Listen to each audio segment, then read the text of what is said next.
Fix the engine and stay in your grease pit, Cassian. Men of your caliber were born to serve, not to think. If you can prove my innocence and stop them, I will leave my rank behind and marry you, Cassian. In the world of the Strategic Defense Command, there is a glass ceiling made of metals and pedigree. Major Seraphina Sterling lived above it, a queen of strategy who viewed the world as a chessboard. To her, Cassian Vance was just a broken piece of equipment, a mechanic with dirt under his nails and no future. But when a shadow conspiracy turns the command's own steel against her, Seraphina finds that the elite allies she trusted are nothing but snakes in silk. As she flees through the dark, oily underbelly of the base, she falls into the arms of the only man capable of fighting back, a man whose true past is more dangerous than the enemies hunting her. In the silence of the motor pool, pride dies and a desperate promise is born, proving that honor isn't found in a rank, but in the heart of the man you once despised.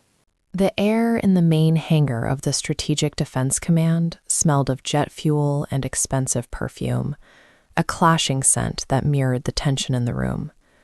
Cassian Vance wiped his hands on a rag that was already saturated with blackened engine oil, his ice-blue eyes fixed on the floor as the clicking of high-gloss boots echoed against the concrete.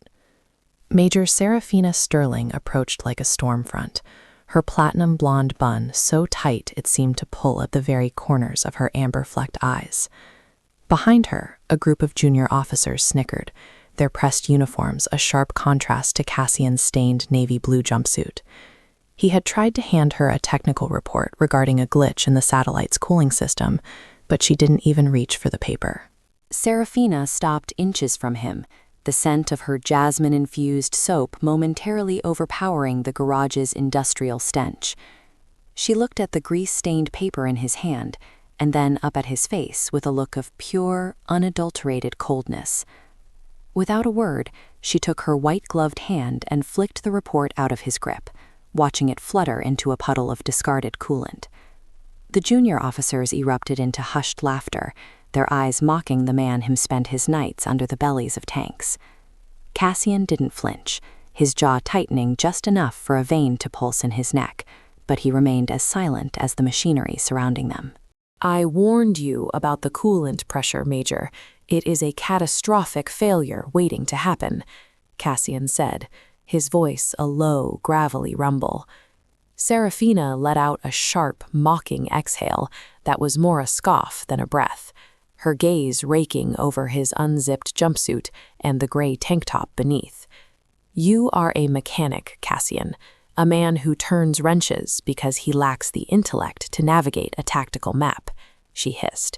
"Do not mistake your proximity to these machines for an understanding of the mission they serve." Her words were like glass shards, intended to cut deep into the pride of a man she considered a mere servant of the state. One of the younger lieutenants stepped forward, kicking the soaked report further into the grime. Maybe he should spend less time dreaming of being a hero and more time scrubbing the oil off the floor, the boy jeered. Cassian looked the lieutenant in the eye, a gaze so heavy and ancient that the younger man actually took a half-step back. Seraphina noticed the interaction and felt a flicker of annoyance at Cassian's refusal to look ashamed. She reached into her pocket and pulled out her car keys, dropping them into the black oil at Cassian's feet, with a deliberate, slow motion. "When you are finished pretending to be a scientist, clean those and bring them to my office," Seraphina commanded, her voice ringing through the hangar. Cassian looked down at the keys submerged in the sludge, his expression unreadable, a mask of perfect discipline. He knew he could dismantle the entire room in under 30 seconds, but the ghost of his past demanded he stay buried.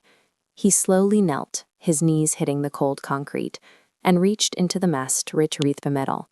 Seraphina watched him for a moment longer, her lip curling in disdain, before she turned on her heel and marched toward the elevators. The gala that evening was supposed to be the crowning achievement of her career, a celebration of the Aegis Division's new security net. Seraphina stood at the center of the ballroom, her midnight blue dress uniform gleaming under the crystal chandeliers as she toasted with her fiancé, Colonel Marcus Thorne. Marcus was the picture of military perfection, his chest heavy with medals and his smile wide and reassuring. Yet, as the clock struck midnight, the lights didn't just dim for the fireworks, they died with a sickening electronic whine. A heavy, oppressive silence fell over the room, followed by the sound of heavy boots that didn't belong to the ceremonial guard. Marcus leaned in close to her, but he wasn't reaching for her hand. He was reaching for the sidearm at her waist. "I'm sorry, Serafina, but the board decided that you were the perfect fall girl for the system's failure," he whispered into her ear. Before she could process the betrayal, the emergency red lights flickered on, revealing her own team pointing rifles at the guests. Marcus shoved her toward the service exit, just as a deafening explosion rocked the upper levels of the command center. She stumbled, her high-gloss boots slipping on the polished floor, as the sound of gunfire began to echo from the hallways. The realization hit her like a physical blow. The man she was supposed to marry had orchestrated a coup, and she was the primary target for the purge. She scrambled through the service door, her heart hammering against her ribs so hard it felt like it would break. Every security corridor she tried was locked down by a code she no longer possessed. She was being hunted by the very elite forces she had trained, trapped in a building that had become a labyrinth of death. She found herself in the dark, cavernous service tunnels that led toward the lower motor pool, the only area not yet under full lockdown. Her ankle twisted as she ran down a metal staircase, the pain searing through her leg and forcing her to collapse against a rusted pipe. In the distance, she heard the rhythmic thud of tactical boots and the distinct click of safeties being disengaged.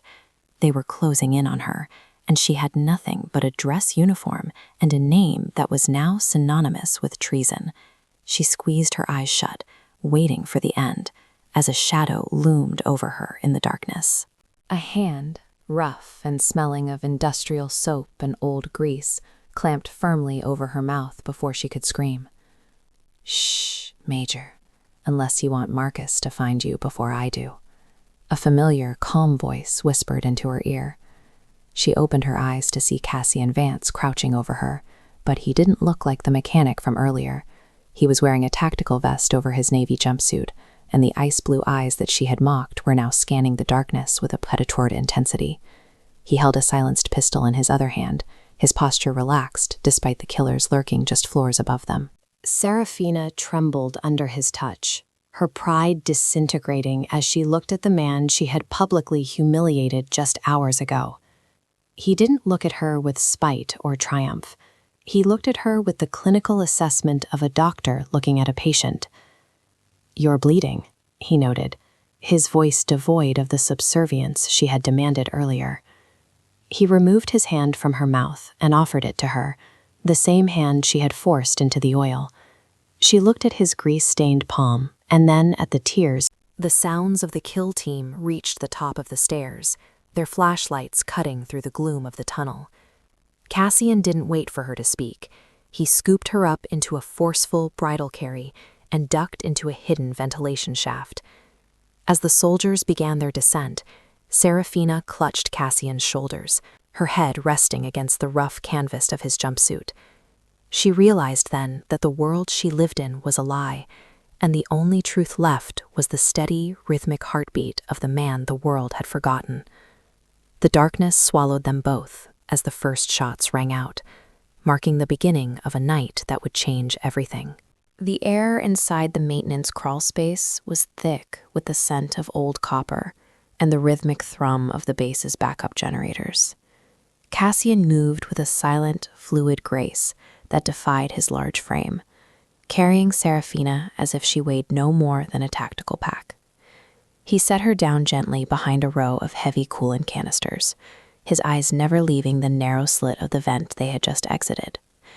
Serafina sat on the cold metal floor, her breath coming in ragged hitches as she watched him check the magazine of his sidearm with practiced mechanical efficiency. The man before her was a ghost, a lethal shadow that bore no resemblance to the humble mechanic she had mocked in the light of day. Outside their hiding spot, the heavy thud of combat boots vibrated through the floorboards as the kill team swept the corridor. Serafina's amber eyes were wide with a mix of terror and outside their hiding spot. The heavy thud of combat boots vibrated through the floorboards as the kill team swept the corridor. Serafina's amber eyes were wide with a mix of terror and profound confusion as she watched Cassian signal for silence with a single finger to his lips. He moved to the edge of the shadows, his body coiled like a spring, waiting for the precise moment the searchlight passed over their position. For the first time in her life, the high-ranking major felt a crushing weight of her own helplessness, stripped of her rank and her guards. She realized that in this world of blood and iron, her title was a ghost, and Cassian's strength was the only currency that mattered. A muffled radio transmission drifted through the wall, Marcus's voice sounding cold and distorted as he commanded his men to shoot on sight. Serafina flinched, a stray tear escaping and carving a path through the grime on her cheek as the betrayal finally fully sank in. Cassian turned back to her, and for a fleeting second, the icy hardness in his blue eyes softened into something resembling pity. He reached into a small compartment in his tactical vest and pulled out a clean strip of gauze, kneeling beside her to tend to the graze on her leg. He didn't speak, but his touch was surprisingly steady and gentle, a stark contrast to the violence she knew he was capable of. "Why are you doing this, Cassian? After everything I said to you in the hangar," she whispered, her voice cracking with the strain of suppressed sobs. Cassian didn't look up from the bandage he was tying, his jaw set in a firm, resolute line that spoke of years of buried discipline to steady her heart. He finished the knot and finally met her gaze, his eyes reflecting the flickering red emergency lights of the bunker like two shards of frozen sea. "You were a fool to trust Marcus, but you're still an officer of this command, and I don't leave people behind."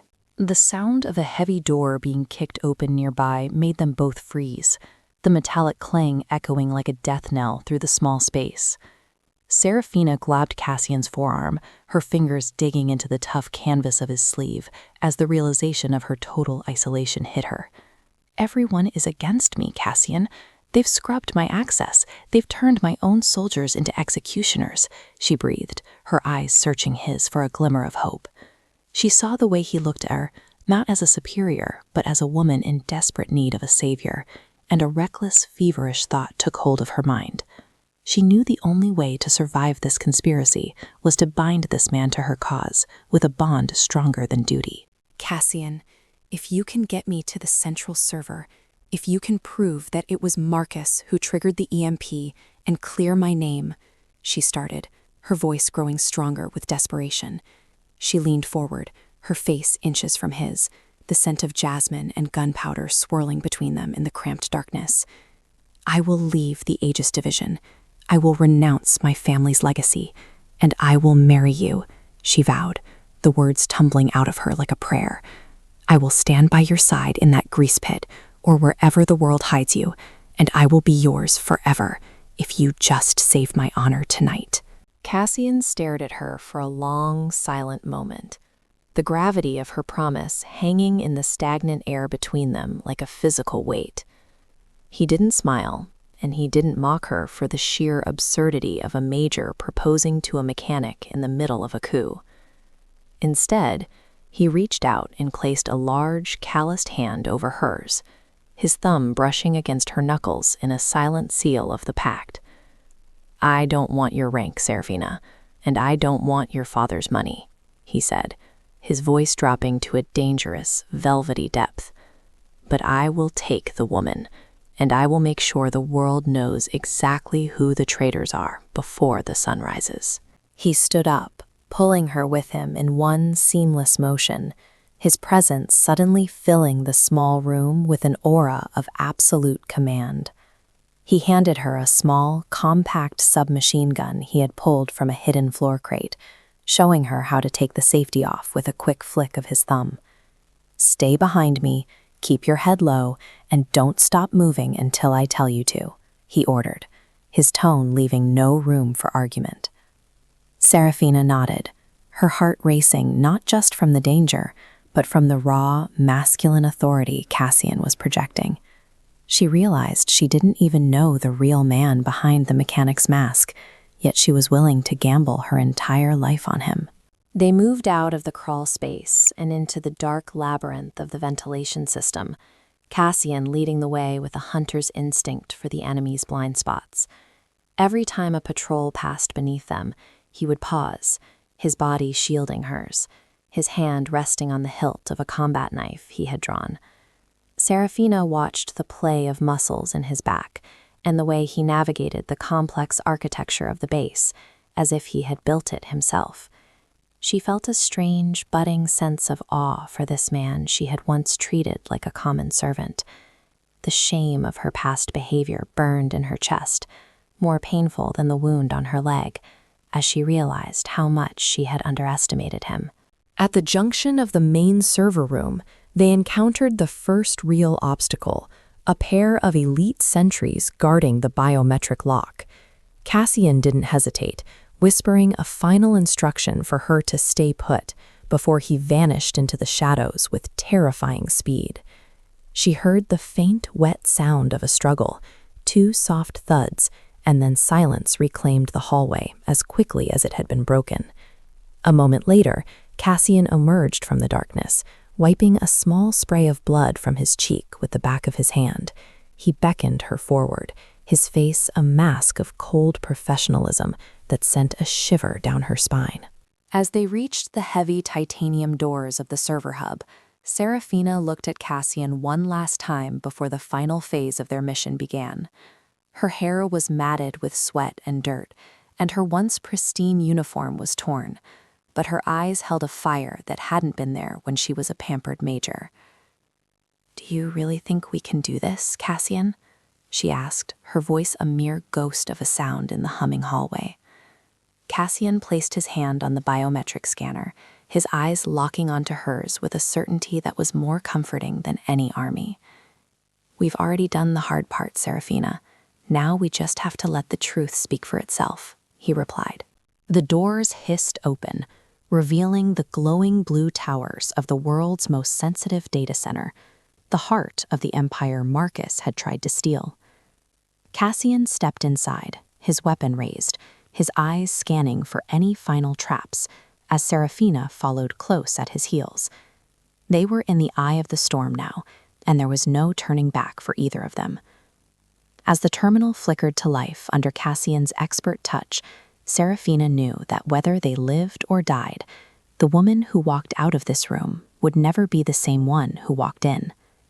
She looked at the man who was currently hacking into a top-secret mainframe and felt the first true stirrings of love for the hero she had tried so hard to ignore. The central server hub glowed with an eerie sapphire light as Cassian's fingers flew across the holographic interface with a speed no mechanic should possess. Serafina stood guard at the reinforced door, her hands trembling as she gripped the submachine gun, her eyes darting between the monitors and the shadows of the hallway. On the screens, lines of encrypted code began to unravel, revealing the hidden digital signature of Colonel Marcus Thorne, embedded within the EMP activation sequence. Cassian had bypassed firewalls that were supposed to be impenetrable, stripping away the layers of the conspiracy with the cold precision of a master surgeon. The evidence was undeniable. Every command to frame Serafina had been logged from Marcus's private terminal during the gala. Suddenly, the heavy blast doors at the far end of the chamber buckled under the force of a breaching charge, and Marcus Thorne stepped through the smoke, flanked by his remaining loyalists. His face twisted into a mask of pure rage when he saw Cassian standing at the primary terminal, his perfect military facade finally crumbling. "I should have killed you in that garage when I had the chance, you miserable grease monkey," Marcus roared, raising his sidearm toward the console. Cassian didn't flinch, his slate-gray eyes meeting Marcus's with a calm that was far more terrifying than the colonel's anger. "The data's already live, Marcus. I've uploaded the logs to every major news outlet and the Joint Chiefs secure line. Cassian said. Serafina stepped forward from the shadows, her weapon leveled at the man she had once intended to marry, her voice ringing out with a clarity that cut through the chaos. "It's over, Marcus," she declared, her eyes burning with a mix of betrayal and newfound strength. "You underestimated the people you thought were beneath you, and that pride was your downfall." Marcus laughed, a hollow and desperate sound, as he realized his career and his life were disintegrating in real time on the global broadcast monitors. He signaled his men to fire, but before a single trigger could be pulled, Cassian moved with a blur of motion that defied human reaction speeds. Cassian didn't just fight. He dismantled the opposition with a lethal, silent efficiency that left Marcus's elite guards incapacitated on the floor within seconds. He moved like a shadow, disarming and neutralizing the threats before they could even register his position in the dim blue light. Serafina watched in stunned silence as the simple mechanic revealed the true extent of his training, a level of combat mastery reserved only for the legendary Ghost Protocol. Marcus was left standing alone, his gun kicked across the room, staring at Cassian as if he were looking at a vengeful spirit from a forgotten war. The silence that followed the brief struggle was heavy, punctuated only by the rhythmic hum of the servers.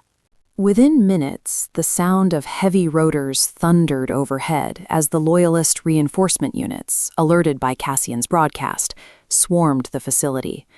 The director of global intelligence himself led the tactical team into the server room, his face grim as he surveyed the neutralized traitors on the floor. He looked at Marcus with disgust before turning his gaze toward Cassian, a look of recognition and deep respect crossing his weathered features. "Major Sterling, you are cleared of all charges," the director stated, though his eyes remained fixed on the man in the grease-stained navy jumpsuit. Cassian simply nodded, his duty completed, and began to step back into the shadows of the machinery. "Wait," Serafina called out, her voice stopping the director and the tactical team in their tracks as she hurried toward Cassian. She didn't care about the cameras, the soldiers, or the high-ranking officials watching her every move with confusion. She reached out and grabbed Cassian's hand, the same hand that was still smudged with the oil of the motor pool and the blood of her enemies. "You heard the director. I'm cleared," she said, her amber eyes searching his for the confirmation of the promise they had made in the dark. Cassian looked down at her, his stoic expression softening as he saw the genuine devotion shining through the grime on her face. "I am resigning my commission, effected immediately," Serafina announced to the shocked room, her hands still firmly entwined with Cassian's. The director stepped forward, his brow furrowed in disbelief at the loss of his most promising tactical mind. "Major, you have a brilliant future ahead of you. We can't afford to lose someone of your caliber over a momentary impulse," he argued. Serafina looked at the director and then back at Cassian, a small, beautiful smile finally breaking through her exhaustion. "I've spent my whole life chasing a rank that meant nothing when my life was on the line," she replied, her voice firm and unwavering. She turned to Cassian, ignoring the whispers of the elite officers who had mocked him only hours before. "You saved my life, you saved my honor, and you showed me what true discipline looks like, Cassian Vance," she whispered so only he could hear. "The promise I made in that tunnel wasn't a reckless emotional challenge. It was the smartest decision I've ever made." Cassian's fingers tightened around hers, his thumb tracing the line of her knuckles just as it had in the bunker.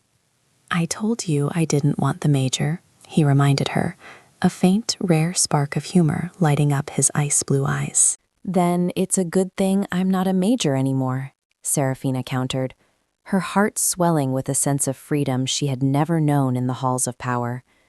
She leaned in and pressed her forehead against his. The silence of the room now filled with a different kind of intensity, one of pure, hard-earned love. The soldiers around them lowered their weapons, the air of tension replaced by a profound sense of awe for the mechanic who had humbled an empire. Cassian finally allowed a small, genuine smile to touch his lips, the weight of his secret past finally lifting from his broad shoulders. The exit from the command center was a walk of triumph, though not the kind Serafina had ever imagined for herself. They walked past the rows of high-tech vehicles in the motor pool, the same place where she had once dropped her keys in the oil to humiliate him. She stopped at the spot where it had happened, looking down at the now clean concrete, and then up at the man who stood as her equal. "I think I owe you an apology for a great many things, Cassian," she said softly, her voice filled with humility that melted his remaining defenses. Cassian just shook his head, pulling her closer to his side as they reached the heavy outer gates. "Don't apologize for the past, Serafina. It's what led us to the present," he said, his voice a warm anchor in the cool morning air. Outside the gates, the sun was beginning to rise over the horizon, painting the sky in shades of gold and violet that matched the hope in their hearts. They left the world of intelligence and military intrigue behind, walking toward a future that didn't require medals or titles to define their worth. The elite world would tell stories of the fallen major and the ghost mechanic for years to come, but they wouldn't be there to hear them. They were heading toward a life built on the simple, unbreakable foundation of a promise kept. As they reached Cassian's old, rugged truck parked at the edge of the lot, he opened the door for her with a gallantry that was entirely his own. Serafina climbed in, looking at the grease on her hands and the dirt on her uniform, with a sense of pride she had never felt in her dress blues. She was no longer a queen on a chessboard. She was a woman who had found her king in the most unexpected of places. Cassian climbed into the driver's seat, his hand finding hers as he started the engine, the roar of the machine a familiar and comforting sound. Together they drove away from the steel and silk, leaving the shadows behind to find their light.